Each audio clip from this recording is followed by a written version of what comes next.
한 건물의 복도에서 묵묵히 청소를 하는 한 할머니가 있습니다. 그녀는 남편을 일찍 여의고 어린 딸 하나를 키우기 위해 평생 손에 물이 마를 날이 없었죠. 모두가 잠든 새벽에도, 모두가 떠난 늦은 저녁에도 그녀는 늘 걸레와 빗자루를 손에서 놓지 않았습니다. 하지만 그렇게 평생을 일만 하다 보니 정작 집에서 쉬는 법은 잊어버렸습니다. 그리고 결국 그녀는 딸이 다니는 회사에서까지 청소를 맡아 일하게 되었죠. 그러던 어느 날 그녀는 운명처럼 오랜 친구와 다시 만나게 됩니다. 친구는 이제 부잣집 사모님처럼 변해 있었고 순이 할머니를 대놓고 무시하며 오늘 호텔 모임에 나와보라고 말했죠. 순이 할머니는 오랜만에 친구들을 보고 싶은 마음에 그 자리를 나가게 됩니다. 그런데 그곳에서 그녀는 상상조차 못한 모욕을 당하게 됩니다. 청첩장을 돌리며 모두에게 웃는 친구. 그러나 유독 순이 할머니만 빼놓으며 내 딸도 혼자 될 거야 라는 잔인한 말을 던진 순간 모든 상황을 지켜본 딸이 나타나는데요. 과연 이 모녀는 어떤 결말을 맞이하게 될까요? 무시당하고 모욕당한 한 청소부 엄마, 그리고 그런 엄마를 위해 나선 딸의 통쾌한 한방. 지금부터 그 드라마 같은 이야기를 시작하겠습니다. 햇살은 아직 사무실 깊숙이 스며들지 못한 채 건물의 유리창 사이로 희미하게 번지고 있었다. 사람들이 출근하기 전 텅 빈 복도에는 규칙적인 소리만 울려 퍼졌다. 쓱쓱 밀대가 바닥을 스치는 소리. 그 소리를 따라가면 구석구석 묵묵히 바닥을 닦고 있는 여인이 있었다. 그녀의 이름은 순이. 순이는 올해로 68이 되었다. 남들 같으면 벌써 손주 재롱을 보거나 아침마다 공원 산책을 나가는 나이였다. 하지만 그녀의 하루는 여전히 일로 시작해서 일로 끝났다. 손에는 오래 묵은 세제 냄새가 배어 있었고 손마디는 오랜 세월 굽은 채 딱딱하게 굳어 있었다. 그녀를 아는 사람들은 늘 이렇게 말했다. 아휴, 저분은 일을 안 하면 병이 날 거야. 그렇게 성실할 수가 없어. 말투는 칭찬 같았지만 그 속엔 알 수 없는 안쓰러움이 섞여 있었다. 순이는 평생 성실로 버텨온 여인이었다. 성실은 그녀의 무기이자 방패였고 동시에 족쇄이기도 했다.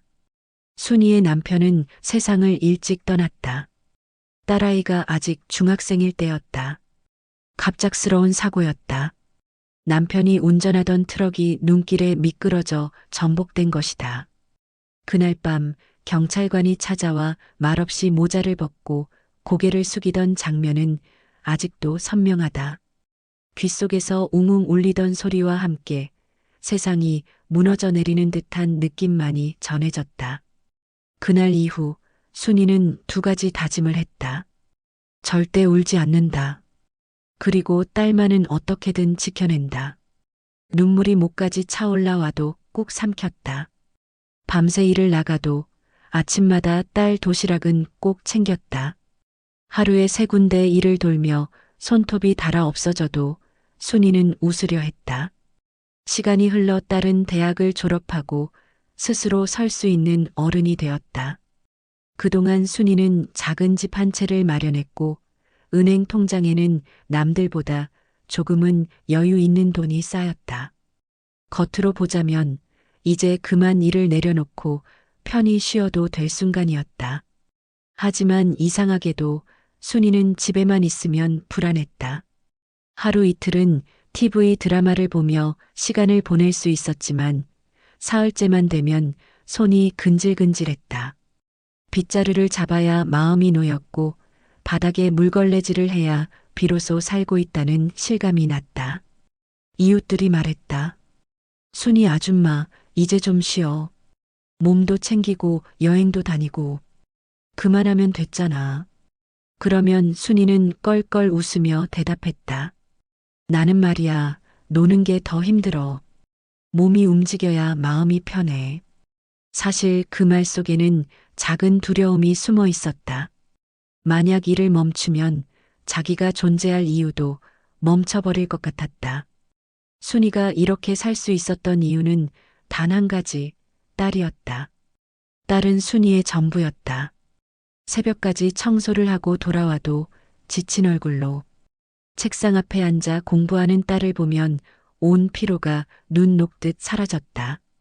결혼도 하지 않고 오직 딸 하나만 바라보며 살아온 세월. 어떤 이들은 안쓰럽다 했지만 순이는 후회하지 않았다. 내가 조금 고생하면 뭐 어때? 우리 딸이 잘 살면 그걸로 된 거지. 세상은 공평하지 않았다. 하지만 딸의 웃음만은 세상의 어떤 불행도 지워버리는 힘이 있었다. 이제는 큰 빌딩의 청소부가 된 순이. 새벽 5시 사람들이 오기 전 가장 먼저 건물에 들어와 불을 켜고 복도를 닦는다. 그녀는 늘 구석구석까지 정성스레 손길을 댔다. 바닥이 반짝거려야 마음이 편했다. 직원 몇몇은 출근길에 늘 그녀와 인사를 나눴다. 아줌마, 오늘도 수고 많으세요. 순이는 손수건으로 이마에 땀을 닦으며 아이고, 별 말씀을요. 하고 웃었다.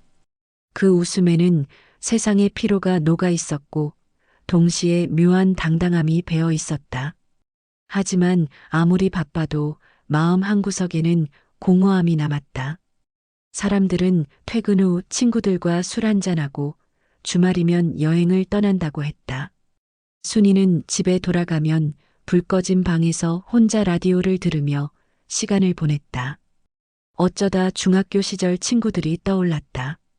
그때만 해도 다들 꿈이 많았다.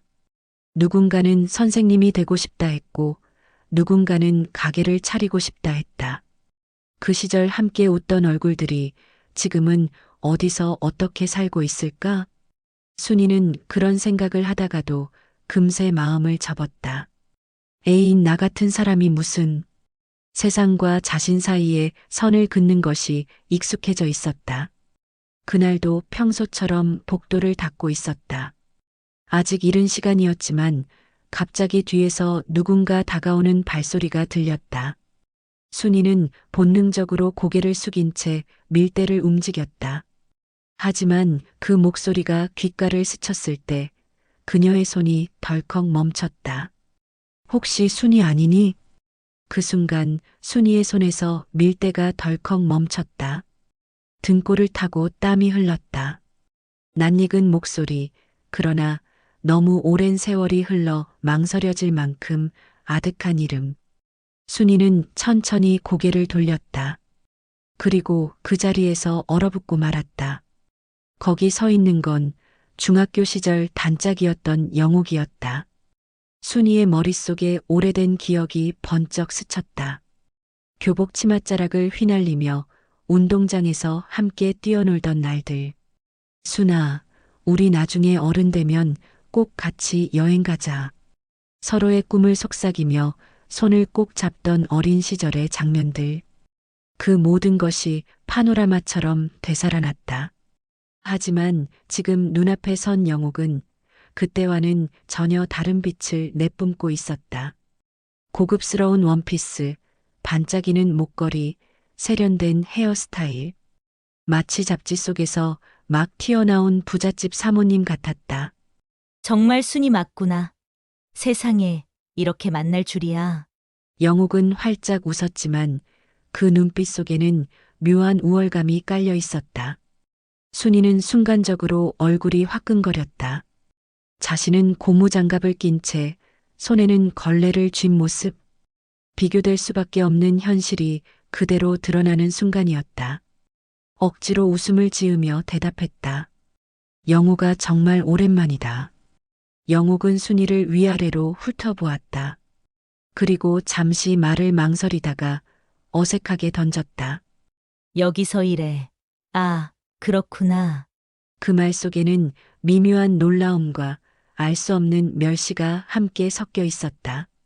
순이는 마음속 깊은 곳이 찔리는 듯 아팠다. 사실 친구들과 연락을 끊은 것도 남편이 세상을 떠난 뒤부터였다. 남들처럼 모임에 나가 웃고 떠들 수 있는 상황이 아니었다. 먹고 사는 것조차 버거운 시절, 친구들의 안부를 챙길 여유가 없었다. 그래서 하나둘 연락이 끊겼고 세월은 그렇게 흘러가 버렸다. 그 공백을 들춰내듯 지금 눈앞에 선 영옥의 모습은 더욱 선명하게 대비되었다. 아, 맞다. 우리 중학교 동창들 모임이 있어. 호텔에서 하는데, 순이 너도 와. 다들 보고 싶어 할 거야. 영옥은 아무렇지 않게 말했다. 순이는 움찔했다. 호텔 모임?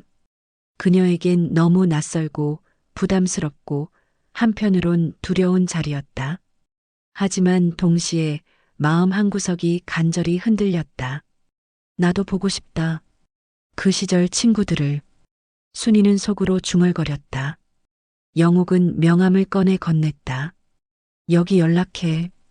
자리 꼭 잡아둘게. 그리고는 또각또각 소리를 내며 복도를 지나갔다. 남겨진 순이는 한참 동안 그 자리에 서서 멍하니 창문 밖을 바라보았다. 햇살은 여전히 빛나고 있었지만 그녀의 마음은 이상하게 무겁게 가라앉았다. 그날 밤 순이는 잠을 이루지 못했다. 침대에 누웠다가도 뒤척이며 시계를 확인했다. 내가 가도 되는 걸까? 아니, 괜히 민폐만 되는 건 아닐까? 그래도 친구들을 보고 싶다. 머릿속에서 수십 번도 넘게 같은 생각이 맴돌았다. 가난과 고생 속에서 잊고 지냈던 자신의 과거가 문득 그리워졌다. 그리고 혹시나 그 시절 친구들이 여전히 자신을 기억해주고 있을까 하는 작은 기대도 있었다. 다음 날 아침 딸에게 조심스럽게 말을 꺼냈다. 어제 중학교 친구를 만났는데 저녁에 동창 모임이 있대. 딸은 의아한 표정을 지었다. 엄마, 동창 모임? 호텔에서요? 엄마 가고 싶으세요? 순이는 잠시 머뭇거리다 솔직히 말했다. 응, 사실 좀 보고 싶어. 오랜만에 친구들이랑 얘기도 나누고 싶고. 딸은 엄마의 얼굴을 한참 바라보다가 고개를 끄덕였다. 엄마, 가세요. 옷은 제가 챙겨드릴게요. 엄마도 즐길 자격 있어요. 순이는 순간 눈물이 핑 돌았다. 딸의 응원이 자신을 오랜만에 한 사람으로 인정받는 느낌을 주었기 때문이다. 순이는 거울 앞에 서서 오랜만에 화장을 해보았다. 주름진 얼굴 위에 어설프게 발린 분, 손이 떨려 제대로 그리지 못한 눈썹. 하지만 마음속은 오랜만에 설렘으로 두근거렸다. 그래, 나도 한때는 꿈 많던 소녀였잖아. 오늘 하루만이라도 그 시절로 돌아가 보고 싶다. 그녀는 알지 못했다. 그 모임이 자신의 마음을 가장 깊이 후벼 파고 동시에 인생의 방향을 송두리째 흔들어 놓을 사건이 될 거라는 것을. 며칠 뒤 모임이 열리는 날이 다가왔다. 순이는 오래된 옷장에서 몇 벌을 꺼내 입어보았다. 하지만 모두 낡고 촌스러워 보였다. 그때 지연이 작은 상자를 건넸다. 엄마, 이거 입어봐. 단정한 원피스였다. 화려하지는 않았지만 순이의 차분한 성격과 잘 어울렸다. 거울 앞에 선 순간 순이는 오랜만에 자신이 조금은 달라 보인다고 느꼈다. 모임 전날 밤 순이는 잠을 이루지 못했다. 머릿속엔 온갖 생각이 떠올랐다. 가면 반가워할까? 아니면 비웃을까? 하지만 결국 마음을 다잡았다. 이제 나도 나답게 살아야지. 평생 일만 했는데 이 정도 즐거움은 누려도 되잖아. 이렇게 순이는 결국 오랜만에 친구들을 만나러 가기로 결심했다. 호텔 로비에 들어서는 순간 순이는 눈을 크게 떴다. 반짝이는 샹들리에가 천장을 가득 채우고 대리석 바닥은 그녀의 낡은 구두를 투명한 거울처럼 비추고 있었다. 순이는 본능적으로 주머니를 더듬어 손수건을 꺼냈다. 손바닥에 스치는 땀방울을 닦으며 자신이 이 자리에 서도 되는 사람인지 스스로 되묻고 있었다. 엄마, 잘 다녀오세요. 출발 전 딸 지연이 문 앞에서 건네던 말이 귓가에 맴돌았다. 그 말이 없었다면 순이는 아마 호텔 문을 열 용기조차 내지 못했을 것이다. 연회장 문을 열자 시끌벅적한 웃음소리와 향수 섞인 인사말들이 쏟아져 나왔다. 호텔 특유의 향긋한 꽃 내음과 고급 와인의 향이 공기를 채우고 있었다. 순이는 조심스레 발걸음을 옮겼다. 순간 여러 명의 시선이 동시에 자신에게 쏟아졌다. 어머, 저 사람 누구야? 아니, 순이 아니야. 그 조용했던 애. 속삭임이 이어졌다. 그때 미정이 환하게 웃으며 다가왔다. 얘들아, 여기 봐. 우리 반에서 제일 성실했던 순이야. 내가 초대했어. 미정의 말투에는 반가움보다는 무대 위 사회자의 톤 같은 어색한 과장이 묻어 있었다. 와, 진짜 오랜만이다. 잘 지냈어? 어디서 뭐 하면서 살았어? 동창들의 인사 속에 순이는 애써 미소를 지었다. 하지만 그 웃음은 어디까지나 거칠애였다. 테이블에 앉아 순이는 자연스럽게 몸을 움츠렸다. 모두들 명품 가방을 옆에 두고 반짝이는 액세서리를 자랑하듯 드러내고 있었다. 반면 순이의 손목에는 오래된 시계 하나뿐이었다. 그녀는 무심히 테이블 위 물컵을 만지작거리며 분위기를 살폈다. 나는 지금 남편이랑 제주도에서 리조트 운영해. 은퇴 생활이 아주 좋아. 우리 애가 이번에 대기업 들어갔거든. 승진도 빨라서 내가 다 뿌듯해.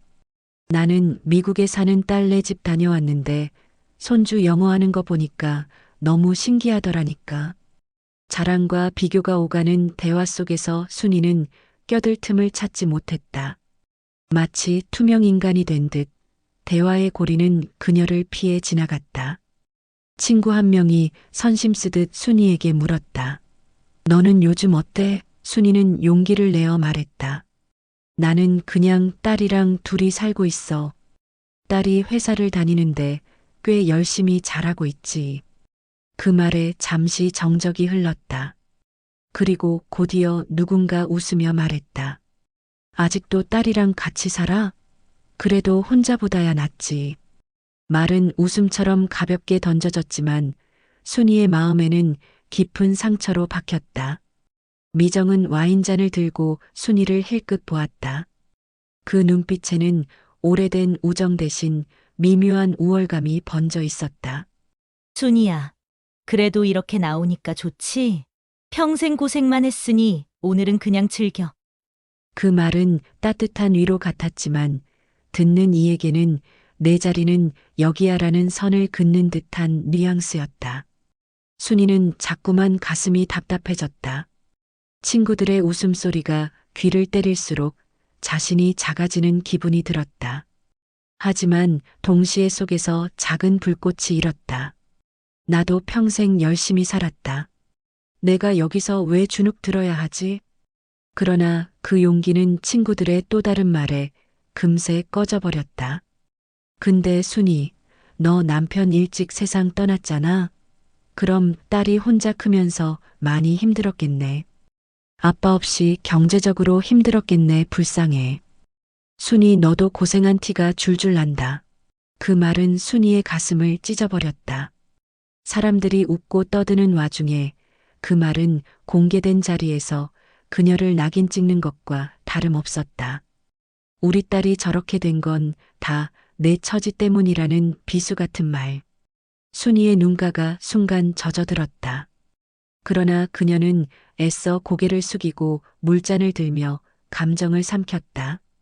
순이는 주변을 둘러보았다.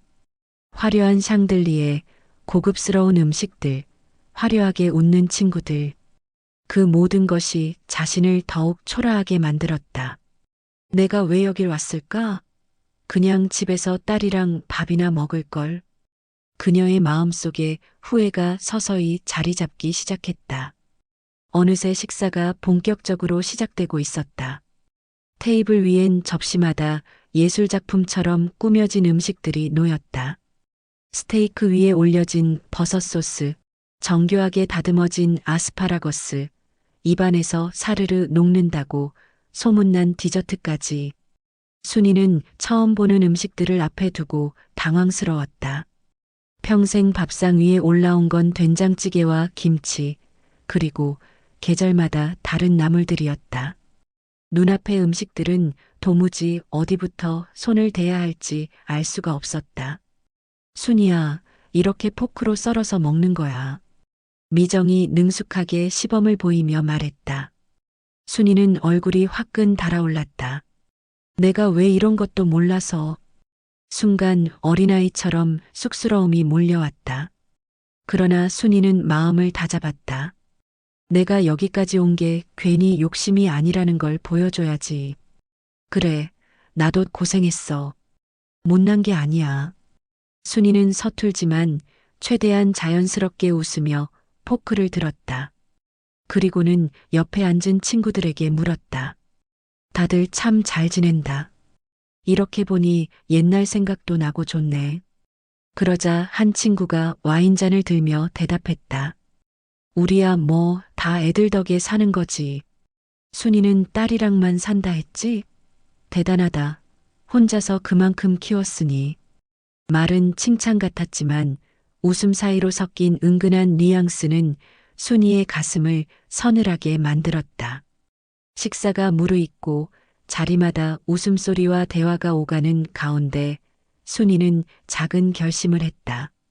오늘은 내가 한번 내보자. 내가 청소로 번 돈이라고 얕잡아 볼지 몰라도 그래도 친구들이랑 어깨 나란히 할 수 있다는 걸 보여줘야 해. 순이는 몰래 지갑을 꺼냈다. 구두 속 발가락이 저릿저릿할 정도로 긴장했지만 마음만은 단단했다. 저기 오늘은 내가 계산할게. 순이가 조심스럽게 말하자 테이블에 잠깐 정적이 흘렀다. 곧이어 터져나온 건 웃음이었다. 에이, 무슨 소리야. 여기 호텔 코스 요리가 얼마인데. 순이야, 내 마음만 고맙다. 그냥 앉아 있어. 괜히 무리하지 마. 맞아. 내가 내면 우리 불편해져.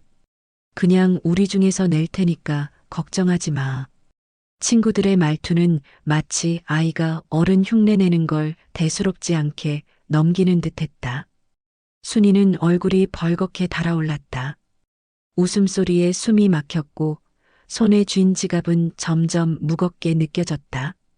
나는 진심이었는데 그저 우습게만 보이는구나. 그때 미정이 갑자기 자리에서 일어나 문 쪽을 향해 손을 흔들었다. 얘들아, 잠깐만. 우리 아들이 왔네. 문을 열고 들어온 청년은 깔끔한 정장을 차려입고 있었다. 자신감에 찬 걸음걸이와 단정한 인상은 한눈에 보아도 잘 나가는 회사원임을 보여주었다. 얘가 내 아들이야. 오늘 이 호텔 근처에 중요한 계약 때문에 왔거든. 그래서 잠깐 얼굴 보러 들렀어? 순이의 심장이 순간 철렁 내려앉았다. 계약? 설마. 청년은 공손히 인사하며 말했다. 안녕하세요, 어머님들. 오늘 저희 회사에서 아주 중요한 미팅이 있어서 들렀습니다.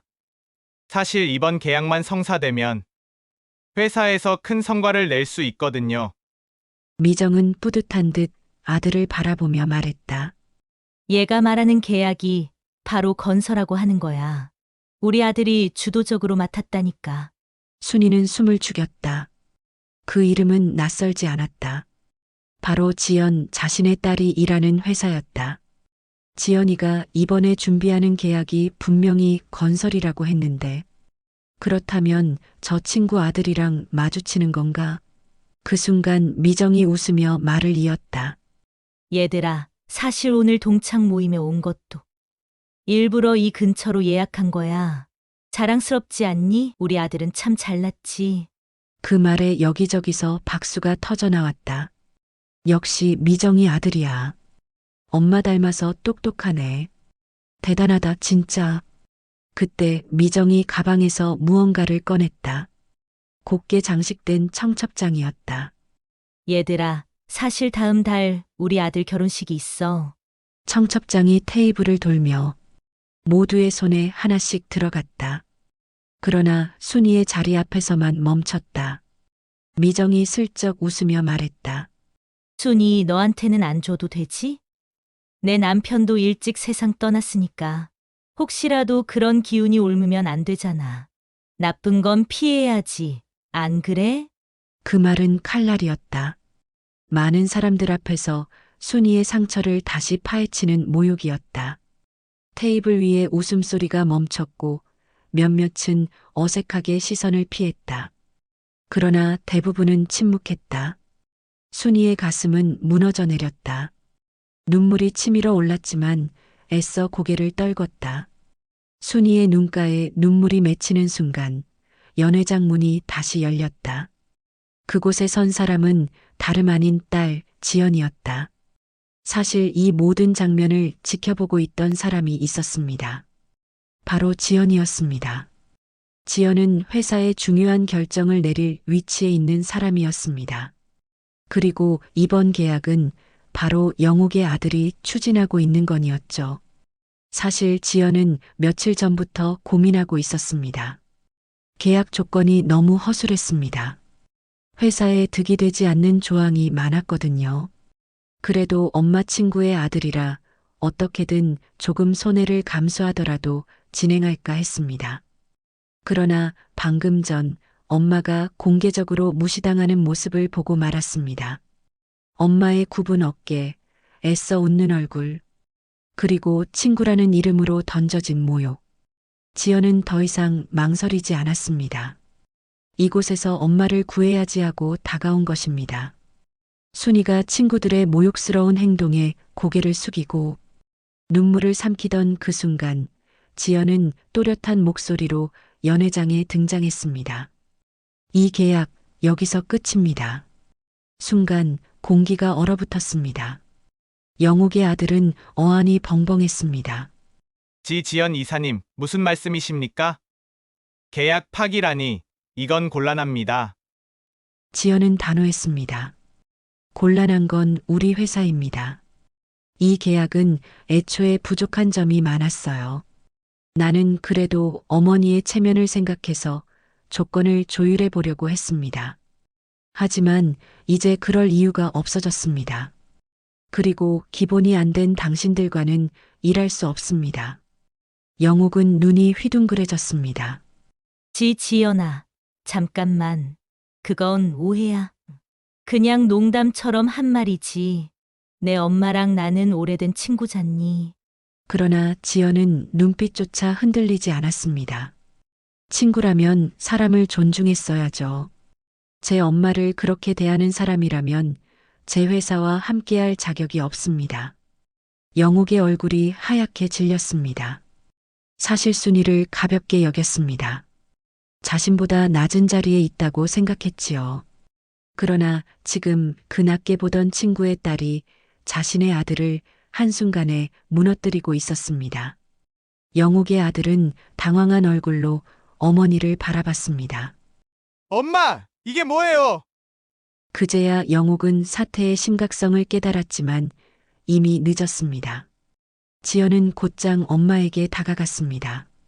순이는 놀란 얼굴로 딸을 바라봤습니다. 지연아, 너 지금 무슨 말을 한 거니? 큰일 나는 거 아니야? 그러나 지연은 고개를 저으며 엄마의 손을 따뜻하게 감쌌습니다. 엄마, 이 사람들은 엄마의 친구가 아니에요. 진짜 친구라면 엄마를 이렇게 모욕하지 않아요. 엄마는 내 자랑이에요.